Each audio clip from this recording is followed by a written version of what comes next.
Hey friends, you're listening to the If Only I Were Wiser podcast with Reyna Wilson, where wisdom and real life stories inspire and equip women to make the best choices for themselves and their families. In a world where it's easy to always feel like you're falling short, whether your health journey looks different than others or you're juggling a million things, this space is for you. This show is so much more than just wellness information. We're not here to add to the noise. Instead, we're here to equip you with wisdom in the areas you wish you were wiser, so you can find hope and joy as you navigate your unique healing journey. So grab a cup of coffee or turn up the volume over the sound of dishes and kiddos. Let's talk about what it really looks like to care for yourself and for the ones you love with grace, intention, and faith.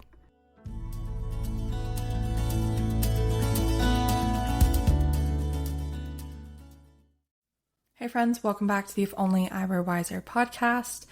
I'm so pumped to kick off episode 2 of our Little Mama series that we're kind of diving into on the podcast. So just as a brief recap, if you haven't listened already, in the previous episode, we kind of get into the nitty gritty of our fertility journey, conception with the, loose PCOS label, and how we made early pregnancy choices and planning for our birth outcome. Now, for this episode in particular, I want to focus on how we are specifically approaching our second birth differently and the pregnancy realities that nobody talks about. I feel like I've had this conversation over the past week with just friends and our local community about all the things I wish I had known before we even got pregnant the first time. But before we get into that, I want to kind of dive into why we're choosing an out-of-hospital birth post C-section. So if you've heard my birth story on the podcast, I think I've shared it a handful of times, or at least some clips of it. But we had the whole gambit of interventions. We had 4 to 5 days in the hospital, and honestly, it was all a blur. And it resulted in a C-section through failure to progress. That's like the, medical term for it. So, which my husband and I have learned so much since then. A huge component of this healing in this pregnancy has been not looking back on my birth story with regret or shame, but really choosing responsibility and autonomy over the choices that we made then, so that we have the opportunity now to make different choices for a different outcome this time. Not saying that it hasn't been hard, not saying that it still doesn't come up and doesn't sting, but looking at our birth objectively has been one of the most healing aspects to this pregnancy, and really preparing us in the mindset preparation for an out-of-hospital birth experience. So I just want to kind of list some of the things off the top of my head that I didn't really know that we had a say in, and maybe it offers some sort of encouragement to you as well. They're just kind of random tidbits in terms of things that we've learned, but we didn't know them, and I wish somebody had told them to us prior to walking into the hospital for Ledger's birth. So you can deny, decline, or delay any intervention. We will talk about this more on the informed consent episode I have coming up with Major Creator, and I'm totally fangirling to share this with you, but that will be coming up soon. A few examples of this would be asking for the risks / the inserts for Pitocin, Cytotec, epidural, any of the birth interventions. You can absolutely decline cervical checks. You can ask to move around prior to an epidural, or even ask for a walking epidural. I didn't even know this was an option, so that you can adjust the influence or the scale of which you can move and your pain management, so that you're able to continue to move and labor in different positions versus being bedridden. I didn't even know this was an option. You don't actually have to say yes to an IV port if you still want the ability to labor around or in the shower. This is something that we kind of touched on for our birth. I knew that I wanted to be able to move, but I didn't realize I could kind of deny the whole thing in general. They use it as a just in case, we need to get something into your blood or your veins. It makes things easy. But I think I got anxious and was definitely stuck in a people pleaser mentality walking into my first pregnancy and birth. And I just said yes. And I ended up being stuck to the IV the whole time, which inhibited my ability to get in the shower, and heat was one of the best things that managed pain for Ledger's birth process. Another one is just because your water has broken for 24 hours or whatever time constraint your provider has given you, And I say with the caveat, loose caveat of unless you or your baby is in immediate danger, you can wait. I've learned, unfortunately, that for many mamas in a similar situation to our birth story, it is not necessarily a failure to progress as much as it's a failure to wait on your provider's part. And lastly, ask questions. I know you may not know what you don't know, but go in confidently, almost playing dumb, as if they mentioned something like late, for example, that was a part of Ledger's birth story, on the baby's monitor, and speak up and have someone fully explain this to you, or take the time to research yourself in the hospital without the pressure to make the decision right then. There's so many moments that I look back on our previous birth story and just say like, oh, like I heard this term or this terminology or this process or this medication or this intervention, and I could have just said, hey, can you explain to me like what the actual risks of this are? What does this even mean? What are decels? What are lates? Is my baby actually in danger? Can you provide the research that shows this?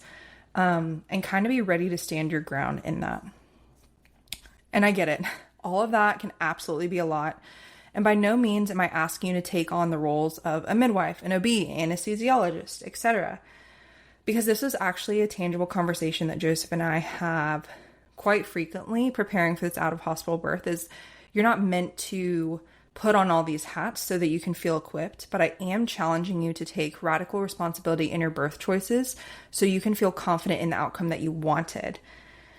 And before we get into some of the other specifics of how we've been preparing specifically this birth for our family, I wanted to take a moment to share some of the things I wish I knew before I even got pregnant with my first. I feel like there's so much focus on the ideal pregnancy in media and socials, and there are really just so many not so glamorous parts that barely get talked about, and I wanted to provide the space here so you don't feel like you're crazy. I wanted you to understand that this is an honest chat on constipation, hemorrhoids, you have bleeding gums, muscle cramps, itchy and leaky boobs, and there are so many other pregnancy symptoms that I have experienced or walked through, I've had friends have an experience with, that I feel like nobody talks about because it's not sexy. The first trimester is a whirlwind. I didn't know that first trimester nausea could be abated or even alleviated through nourishment, through simply upping your B vitamins and getting in the sun. Hemorrhoids, constipation, those are the not cute stuff, right? I feel like nobody talks about that, but they're quite literally a pain in the butt in the worst way. There's so much you can do through magnesium and just holistic remedies and just rest and making sure that your digestive system is in proper alignment through a chiropractor, making sure you're nourishing well. I know the first trimester is hard and you might only want French fries, but making sure you're getting enough fruits and veggies. I know it may not be a craving, but just for your bowel movement so that you're clearly just pushing everything through that needs to come through. It won't sit in your body. Get a squatty potty. It's going to be your best friend. Sitz baths. And honestly, I found a lot of healing through just talking to other mamas through some of these not so sexy topics, because they may have other advice as well. Bleeding gums, because of just the sensitivity of your skin. It's quite normal. I remember brushing my teeth the first time in the first trimester with Ledger and panicking because it looked like I was a vampire. Totally normal. If you go to the dentist while you're pregnant, they may freak out treating you, but you can actually just get a waiver, I guess, from your OB or doctor that says you're safe to get a teeth cleaning in pregnancy, because that's what we need to get done this pregnancy coming up. So muscle cramps is also another thing. Magnesium. I've noticed that once I really, once I stay focused on my magnesium intake, taking my prenatals, and just staying on top of that, my third trimester muscle cramps have completely disappeared. And that was a regular occurrence during Ledger's pregnancy. Boobs, I don't know, man. Your boobs just grow and they get itchy, your nipples change colors. Then there's just so many changes in that. That's all hormonal. So I just want to encourage you to give yourself grace. I wanted to just give a little less awkward space to normalize these things so you feel less alone and more empowered.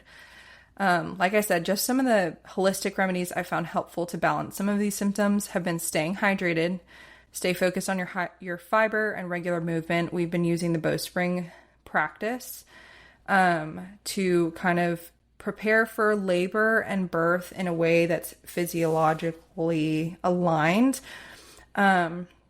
Squatty potty, magnesium. I will link some of my favorites that we're going to be planning on using. And I think a lot can be solved through staying resourced. My round ligament pain has really disappeared, constipation, acne, skin irritation, some of these other on the fringe symptoms that come with just the massive hormonal changes in pregnancy can be really alleviated through just staying properly resourced. So like I said, if you want more specifics of like signing up for a bowspring class or figuring out what magnesium we're using, I'm going to link those all in the show notes, and those are on the website if you want to peek at those later. Also, don't be embarrassed to ask for help. Like I said, nothing has been more humbling than experiencing some of these not so sexy symptoms this time around and feeling like I've been alone. It's been so healing to connect with other mamas just in my community, to ask for help when needed, and to help stay on top of the rhythms that I know make me feel best. Now, I kind of want to segue into a little bit more of a tender or like serious topic when it's come to my husband and I preparing for an out-of-hospital birth this pregnancy and this go-round, because there are so many things I wish we had talked about more than the registry. And I may have mentioned this on a few shows, but I remember being rocked by an Instagram graphic when Ledger, he might have been freshly born, but I remember seeing like 2 columns of like what we talked about during pregnancy and what we actually should have talked about. And like in the left-hand column was like strollers and nursery colors and baby theme and baby shower theme.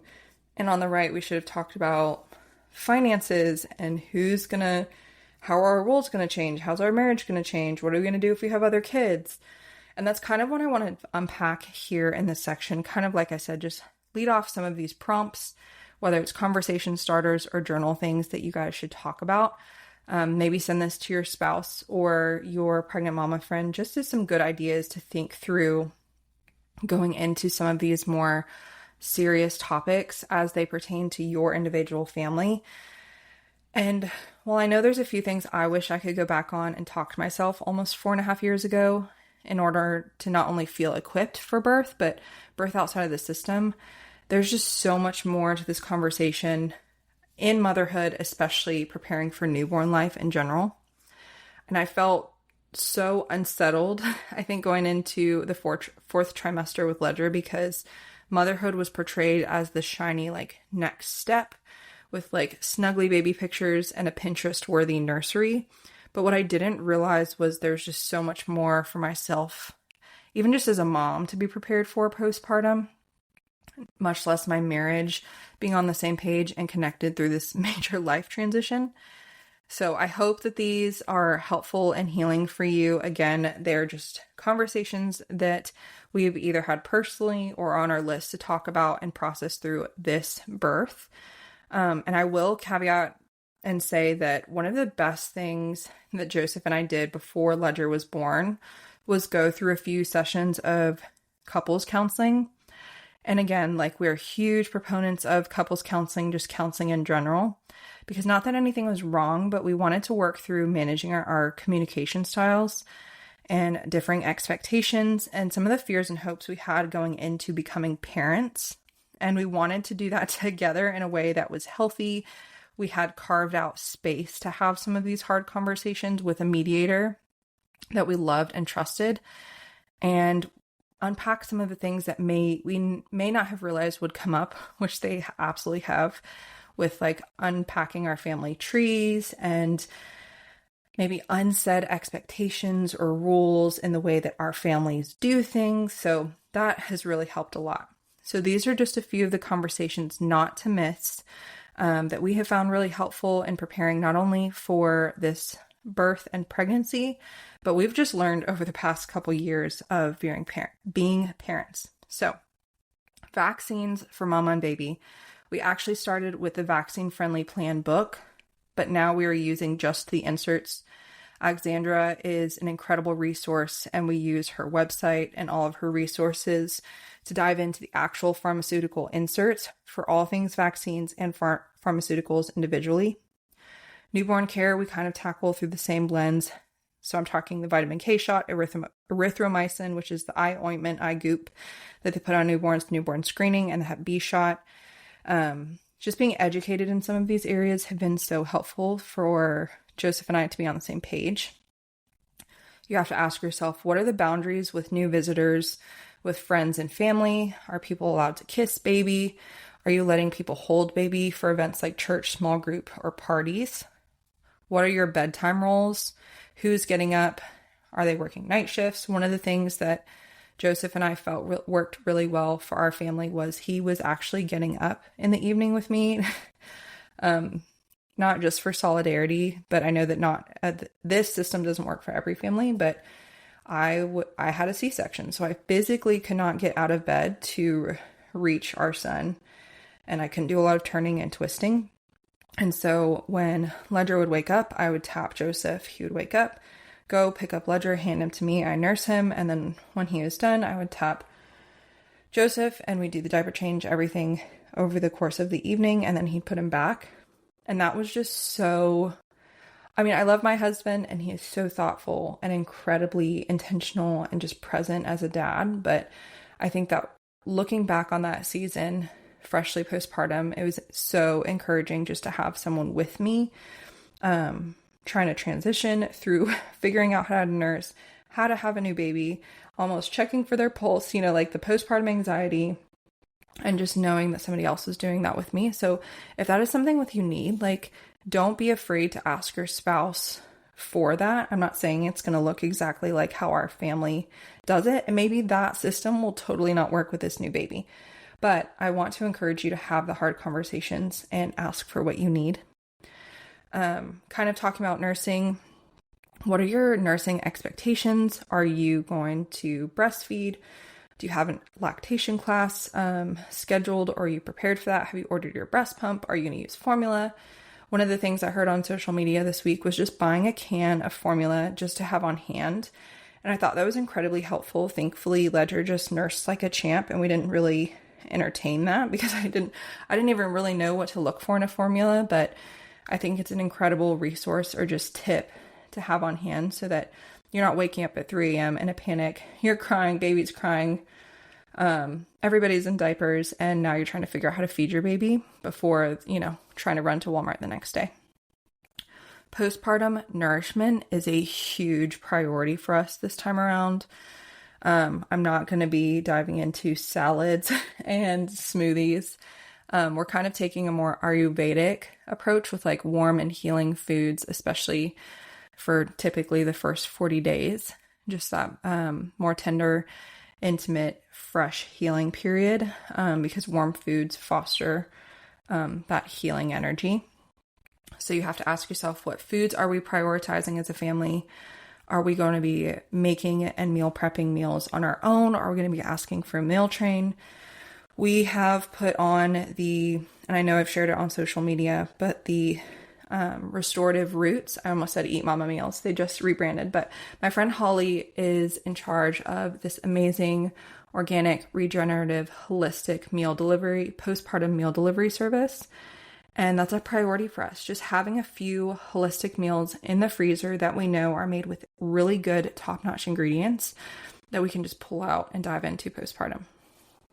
Now, finances. There is so much more to the financial conversation that we have really unpacked in this birth and preparing for just our dream birth in general and throughout this pregnancy. So I'm going to just, like I said, run through a couple. Again, I hope you take this with grace and take what you need and leave the rest, knowing that you just have to choose what's going to work best for your family.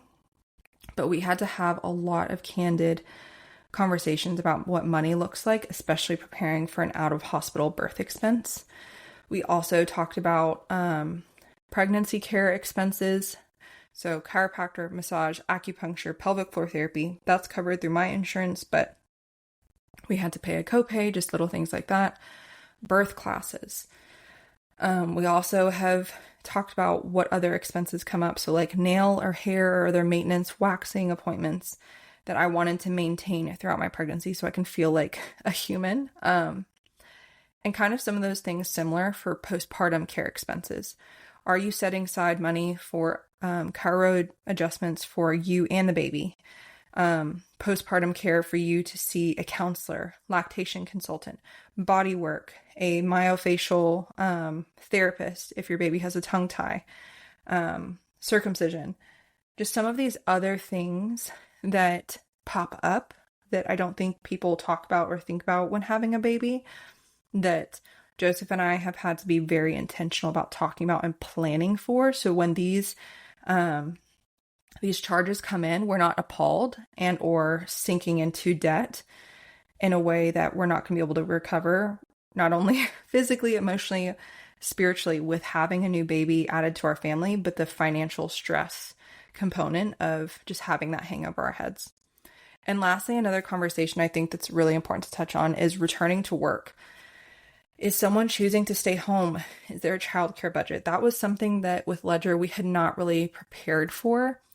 I went in postpartum with him, taking my 3 months maternity leave, and then I decided not to go back full time. I went to part time, and that was a major pay cut. And then not only did I work part time and try and provide and learn how to be a new mom, and again, my postpartum experience working was honestly the best I could have ever asked for because I had an amazing team that loved and served me really well. But I went from working full-time to part-time and then not working at all. Not only has that been an emotional, spiritual identity crisis going from a working mom to stay-at-home mom full-time, but it's something that we had to have a lot of honest conversations with where our money was going on a month-to-month basis because I was not financially contributing anymore. And even when I was working part-time, there were instances where I could not have Ledger present, so we needed childcare, so we had to build that into our budget. So those are just a handful of the things. I know that was just a quick kind of run through of all of these different topics, but I hope that you can either write them down, listen to again, or send them to a friend that might need this episode. But I thought it was really important to highlight the need for thoughtful postpartum experience beyond just like the stuff on the registry. Now, I hope that this episode, like I said, was encouraging to you. I really would love for you to embrace the messy and real parts of pregnancy and birth. And I would love if you guys wanted to follow up on Instagram or on the website, or even just commenting ratings and reviews for the podcast, just how you guys have interacted and resonated with this series, this Mama series, which has been so fun to create. And then, of course, I'm open for any questions, and I'm so excited to tease kind of the next episode focus on all things postpartum, the reality of postpartum, kind of going into those non-sexy things about postpartum all over again, and what healing looks like, has looked like for us, and what we're prioritizing this time around, from supplements to chiropractors to hard conversations and having family around, not around, friends, all of those things. So we'll get into that on the last episode of the Mama series, and I hope this episode was a blessing to you. Like I said, if you want to connect and I want to hear how this episode in this series has resonated with you, connect on the website, the podcast, or on Instagram, and I'd love to hear your story, and I can't wait to see you guys on the next episode.